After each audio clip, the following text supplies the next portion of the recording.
Bom dia, boa tarde, boa noite, torcedor e sócio do Clube de Regatas Vasco da Gama e Vasco da Gama SAF. Já cansei de dizer que não me interessa falar constantemente sobre os jogos e resultados do time de futebol do Vasco. E vou repetir mais uma vez, enquanto o clube estiver dominado por políticos que elogiam nossa história da boca para fora, não sairemos do lugar. Esse lugar atualmente não é um bom lugar. Vivemos numa eterna gangorra, ora felizes por conta de efêmeras vitórias, ora mergulhados em profunda melancolia por conta de derrotas ou empates vergonhosos. E, claro, muito mais tristes do que alegres. E nós, torcedores, cada vez mais acabrunhados em si mesmados por não conseguir entender esse drama. Infelizmente, após décadas de decadência, décadas de maus exemplos, de más administrações, de subversão de bons princípios, de corrupção da linguagem, transformando torcedores e torcidas organizadas em milícias, destilando ódio ao invés de fé, seguiremos atordoados. O Vasco da Gama tem uma história de princípios especiais e únicos, tradicionais e, ao mesmo tempo, inovadores, mas sempre muito acima de sua época. O Vasco, desde sua fundação, abraçou projetos embasados em convicções que utilizavam a verdade como guia. A igualdade, a aceitação de ideias fora dos padrões sempre regularam sua trajetória histórica. Atrelado à igualdade, hasteou a bandeira de repelir todo e qualquer preconceito, sempre com respeito à tradição e à doutrina cristã associada ao símbolo da cruz de Nosso Senhor. Graças a essas convicções tão caras a todos os brasileiros que respeitam e seguem a fé cristã, nossa torcida acabou crescendo e se desenvolvendo. Por esse motivo, ela é tão fiel e, independentemente dos resultados de campo, não desiste nunca de apoiar o clube e seu time. Mas, infelizmente, por isso acabou caindo na teia de uma ideologia que adora usar as boas intenções das pessoas para, através da doutrinação crítica e histórica, escravizá-las intelectualmente com interesses inconfessáveis. O texto deste vídeo já estava pronto, expondo de forma direta meus pensamentos, mas acabei repensando os termos dele por cautela e com medo da polarização causada pelos recentes acontecimentos mundiais que me provocaram certo receio de expor pessoas. Por isso resolvi fantasiar um pouco sem deixar de relatar o que penso verdadeiramente. Espero que entendam essa necessidade sem duvidar da autenticidade dos meus pensamentos. Afinal, quem me acompanha sabe que este é um canal de opinião e a autenticidade deve estar sempre presente, sob pena de caracterizar mais um discurso mentiroso, como muitos aqui na internet. Dito isso, vamos em frente. Eu tentei a vida toda atrair pessoas próximas para a nossa torcida, contando nossa bela história. Não porque o futebol seja uma coisa cativante, mas sim porque a nossa história, essa sim, é carismática e baseada num fundamento de mais de 2000 anos, representado por algo que trazemos no peito. Claro que gostaria que todos torcessem pelo Vasco, mas me sinto vitorioso em saber que muitos entenderam a importância de preservar nossas origens portuguesas e seguir o caminho do bem.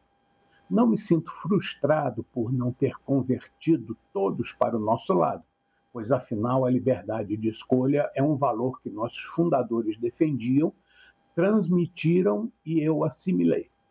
Considerando que há décadas a situação confusa de nosso clube não atrai muitos jovens, até que meu discurso atingiu seu objetivo. E mesmo assim, contra tudo e contra todos, continuamos crescendo. Não na velocidade dos concorrentes, mas graças à força e à fé daqueles jovens remadores de 1898. Acredito que grande parte dos jovens torcedores do Vasco entendem a força de um clube baseado na fé do Criador. Mas, infelizmente, parte dos torcedores vascaínos tiveram suas mentes corrompidas por uma ideologia mentirosa que, usando os princípios de igualdade e respeito, inexistentes nos países dos idealizadores, acabou encontrando terreno fértil para proliferar nos quadros sociais do Vasco, subvertendo os dogmas cristãos de nossos fundadores. E isso atrai todo tipo de parasita disfarçado de torcedor, administrador ou atleta. Assim, hoje, o clube é uma mistura de tradição e princípios originários e tradição e princípios desvirtuados, que seduz atletas, uns cativados por nossa verdadeira história e outros interessados em tirar vantagem dele. Alguns identificam-se com a verdade e nossa bela história e acabam se tornando verdadeiros vascaínos. Outros preferem enganar o torcedor. São os falsos ídolos de barro. E existem aqueles poucos, para nossa sorte, que nem se preocupam em esconder que não possuem identificação nenhuma com o clube. Nosso clube, infelizmente, foi utilizado por jogadores que o usaram como trampolim para impulsionar suas carreiras. Os últimos atletas que demonstraram respeito pelo clube foram Juninho Pernambucano, Coutinho e o inesquecível Roberto Dinamite. Claro que houve outros, mas isso aqui não é um longa-metragem, mas um vídeo curto de simples e fácil digestão. Você pode até me dizer que esqueci alguns atletas que mereciam ser considerados ídolos da torcida. E com certeza você tem razão, mas eu me recuso a considerar alguns merecedores desse título. Existem até os que foram excelentes jogadores, mas também foram aproveitadores que usaram o clube como passarela para suas trajetórias esportivas, políticas e pessoais, inclusive fora das quatro linhas. E há os que gostam de passar a imagem de beneméritos como se tivessem ajudado financeiramente a instituição, simplesmente porque insinuam ter perdoado ou reduzido algumas dívidas que o clube tinha com eles. Nesses casos, cabe um esclarecimento que qualquer cidadão reconhece. 99% das pessoas trocam sua expertise por uma remuneração justa e compatível com sua competência. Dito isso, fica claro que jogador de futebol de alto nível não se inclui na grande maioria dos trabalhadores comuns e que seus contratos envolvem muita grana, fora do alcance da grandíssima maioria das pessoas. Por isso, quando tentam passar para o torcedor que estão fazendo um favor ao reduzir o valor da dívida que a instituição tem com eles, isso pode não significar uma verdade verdadeira, mesmo que seja contabilizada como tal. Em alguns casos, pode até haver um questionamento sobre a idoneidade das pessoas que firmaram o contrato. Quem avalia e garante que o contrato é justo, mesmo tendo passado pelo jurídico, se é que foram? E por que o clube não pagou o valor acordado? Quem pode ter certeza de que o dirigente ou administrador do clube contraiu o compromisso de boa-fé? Por isso, normalmente as dívidas com atletas da primeira prateleira são altíssimas e quase nenhum trabalhador, seja ele comum ou de alto escalão, consegue ganhar mais do que um grande jogador e muito menos rescindir um contrato que lhe permita colocar o burro na sombra, como conseguem alguns jogadores. Isso não quer dizer que os jogadores são exemplos de retidão ou não.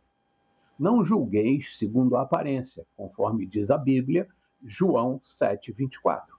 Por isso, preciso antes tirar a trave do meu olho para poder opinar.